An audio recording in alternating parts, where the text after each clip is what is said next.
नमो भगवते तस्मै कृष्णायाद्भुतकर्मणे रूपनाम विवेदेन जगत कीर्ति यो यतः सच्चिदानन्दरूपाय विश्वोत्पत्त्यादि हेतवे तापत्रय विनाशाय श्रीकृष्णाय वयं नुमः।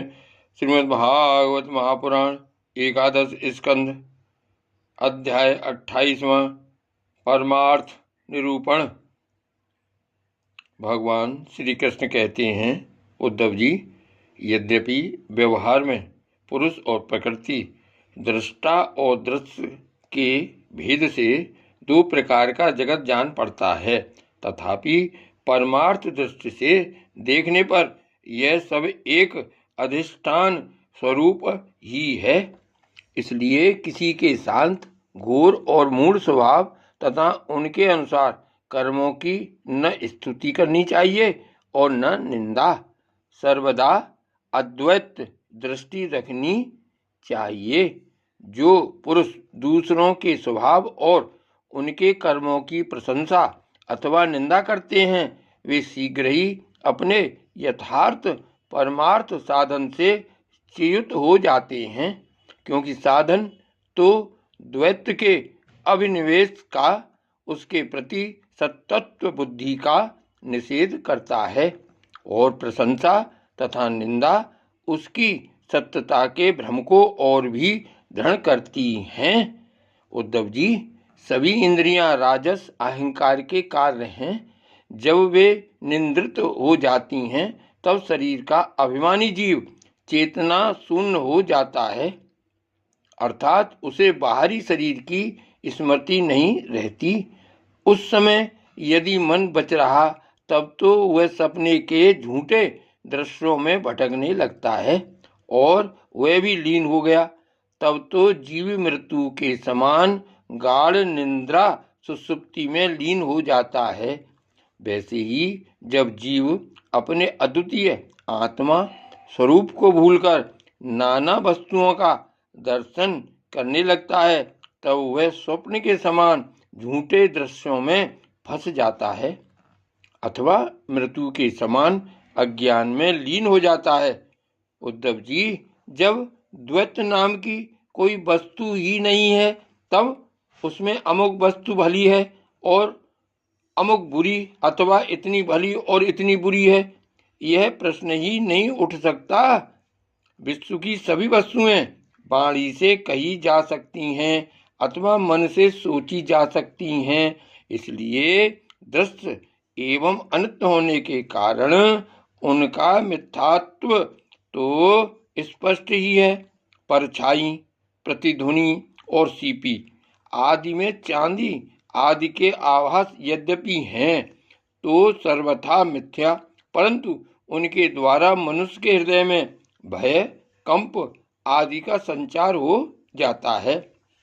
वैसे ही देहादि सभी वस्तुएं हैं तो सर्वथा मिथ्या ही, परंतु जब तक ज्ञान के द्वारा इनकी असत्यता का बोध नहीं हो जाता, इनकी आत्यांतिक निवृत्ति नहीं हो जाती, तब तक ये भी अज्ञानियों को भयभीत करती रहती हैं।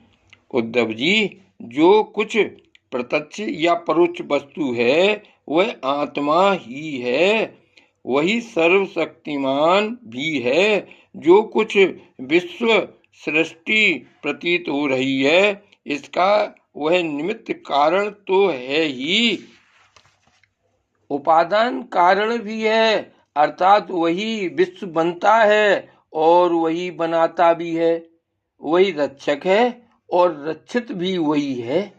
सर्वात्मा भगवान ही इसका संहार करते हैं, और जिसका संहार होता है वे भी वे ही हैं। अवश्य ही व्यवहार दृष्टि से देखने पर आत्मा इस विश्व से भिन्न है, परंतु आत्मदृष्टि से उसके अतिरिक्त और कोई वस्तु ही नहीं है।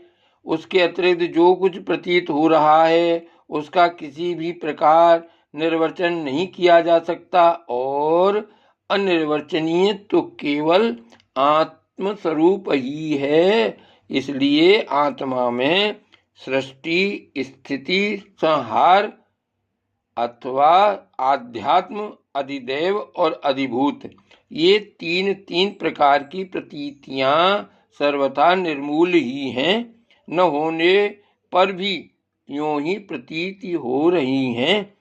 यह सत्व, रज और तम के कारण प्रतीत होने वाली दृष्टा, दर्शन, दृश्य आदि की त्रिविधता माया का खेल है। उद्धव जी, तुमसे मैंने ज्ञान और विज्ञान की उत्तम स्थिति का वर्णन किया है। जो पुरुष मेरे इन वचनों का रहस्य जान लेता है, वह न तो किसी की प्रशंसा करता है और न निंदा। वह जगत में सूर्य के समान समभाव से विचरता रहता है। प्रत्यक्ष अनुमान, शास्त्र और आत्मानुभूति आदि सभी प्रमाणों से यह सिद्ध है कि यह जगत उत्पत्ति विनाशशील होने के कारण अनित्य एवं असत्य है।